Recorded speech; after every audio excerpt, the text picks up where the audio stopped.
it's Don W6GPS, and today we're going to show you how to get on the hottest digital mode right now.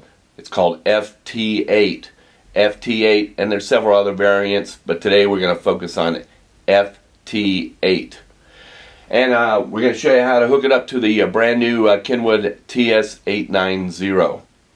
And my laptop is just a Windows 10 basic Dell laptop. You don't need anything fancy. I do recommend something with Windows 10. Little cheapy computer. You don't need a whole lot to get this going. So, now, down in the dialog box right below here, right below the dialog box here on the YouTube my YouTube page for this video, is links to various software that you're going to have. You're going to have a series of some software. So what I want you to do is go ahead and download all the software, install all the software except for the FT8 program. So download all that stuff, go ahead and install it. I'm not going to take time to show you how to install it. And another thing you're going to need to have is a USB Bravo version cable. That's USB Bravo, and it's a USB cable, USB in on one end, and the other end of course is USB, but it's that square looking one. Here's a picture of what it looks like. Alright, so do not connect up anything to the radio, but the first thing we are going to do is go ahead and set up the radio settings first. Okay, now I basically have my radio set up, but I'm going to go through the steps so you guys can understand where to set up your and how to set up your radio. So the first thing you're going to do is you're going to hold into the data button right there, and you're going to set up where the audio is going to go. So you can move this over left and right here, and you're mainly concerned with the send push to talk. You want that to USB audio. Data send, you want that USB audio, and you want data Vox off. Okay, escape out of that, and you're going to go to menu 7. So you hit the menu button right here, use the multi-channel thing, dial right here, and go to rear connectors and select rear connector. So you got a couple COM ports here that you want to adjust. Menu 700 has to do with the COM port with a 9-pin, so just you don't need to do anything with that. Menu 701 virtual COM, set that to 115.2 kilobits per second. Right down here is 702. I would go ahead and set that to 115.2 kilobits per second. Okay, once we get out of that, we escape out of there. So go to menu, go to 7, and then you go here to select. And so we go right down here, menu 7, and this is actually 7.8 is USB audio output level. We want to set that to 100. Just leave that at 100. You want to go over here to your power setting and set it to about 25 watts. You can go in here to the meter, change the meter to ALC. You change it like that, makes it a little bit easier. Make sure that you're in upper sideband. So here's that upper sideband right there. Going to go up here to 06. So that's menu 7, submenu 6. USB audio input level, set that to about 40. And then menu 708, USB audio level output, set that to 100. Alright, and the last menu setting is you're going to go to the advanced menu, hit menu, hit advanced, and you're going to dial up menu number 18, virtual enhanced COM port. Select that, and you want that to be push to talk.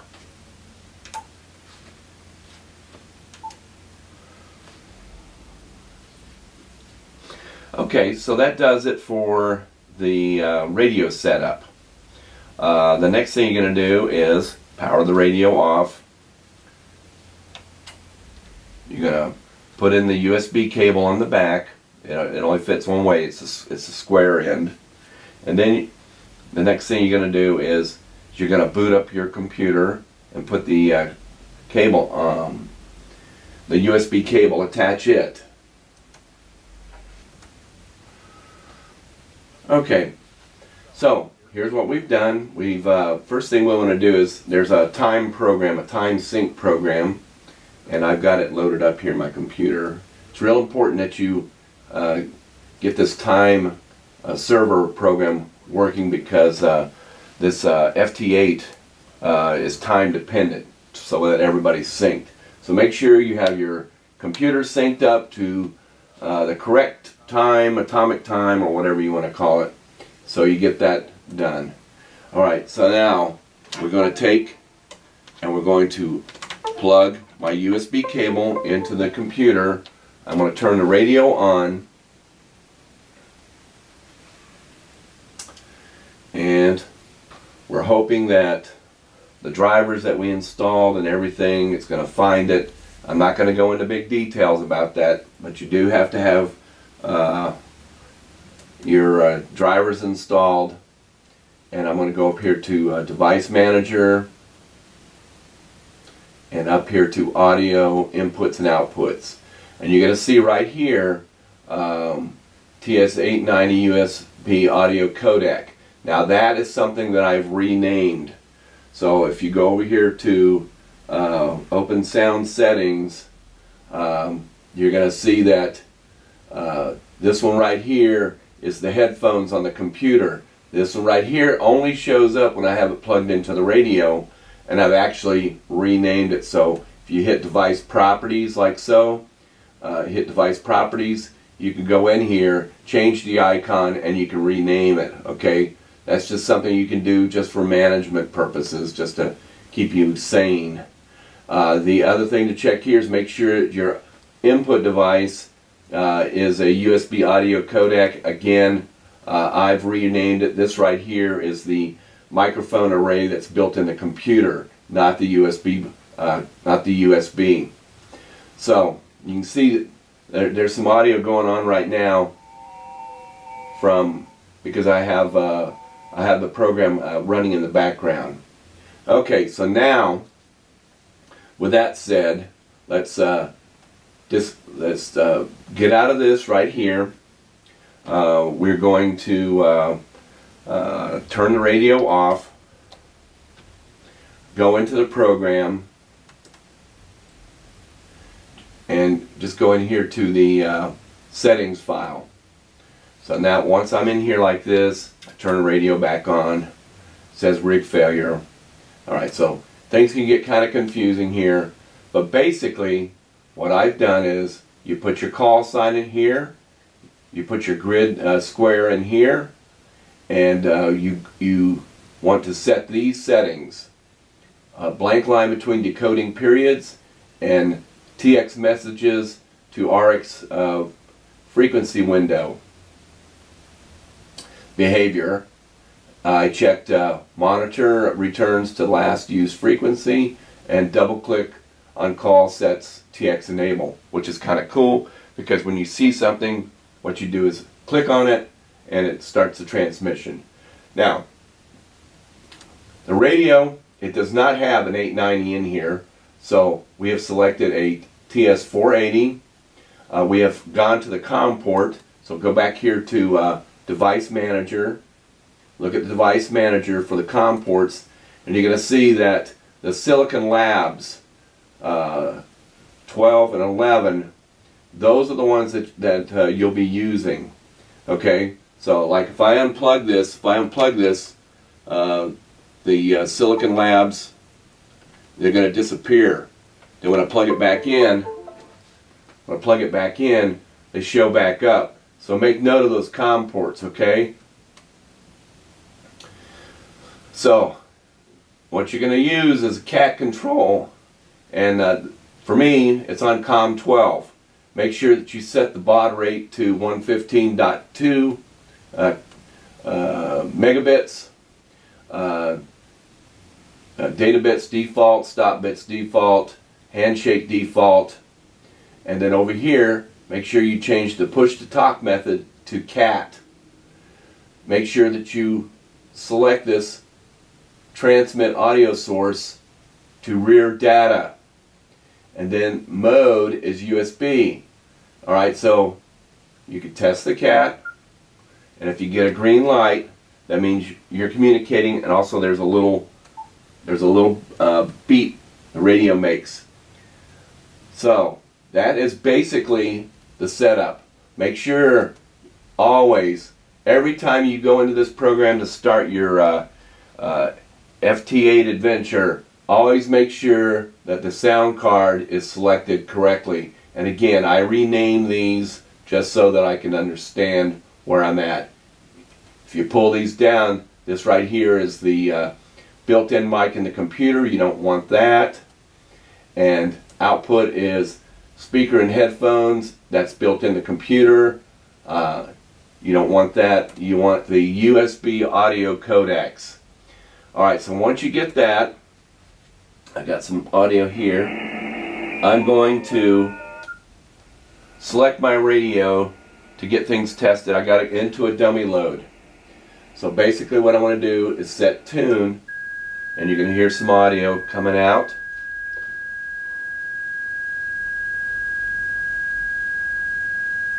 And you're going to see there is some output here, and I've set the power to just only 25 watts.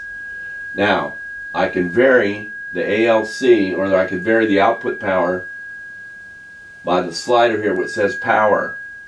But all you want to do is just get this just maybe 90% of where your ALC is. Now I could change the meters here, but you can see you don't want it to go over. So once you hit tune, you turn it off, go back to your real antenna. You're going to hear all this noise stuff going on there.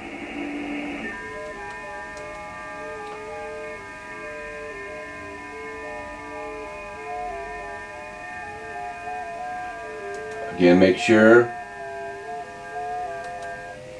in your settings that you got the sound card selected to the USB codec on both of those. And again, check radio and hit the cat just to test it. If you get a green, then your cat's good. Now sometimes it takes a few seconds for this to hook up. If you have a problem, turn the radio off, turn the radio back on,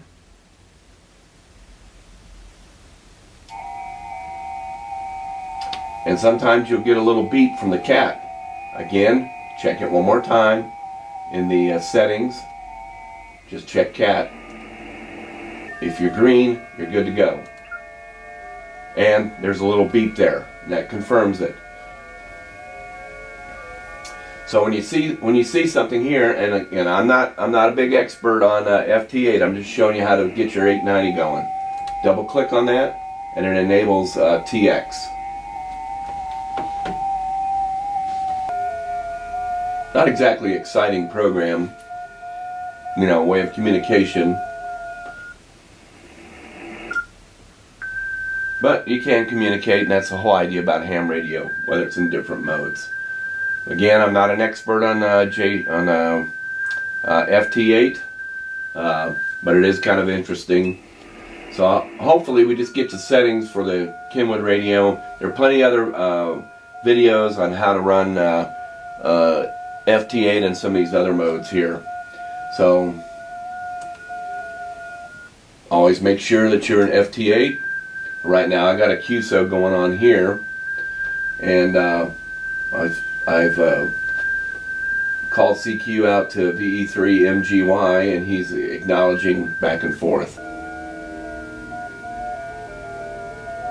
This kind of gives you a list what's going on, and right here I made a successful contact, and the program logs it in.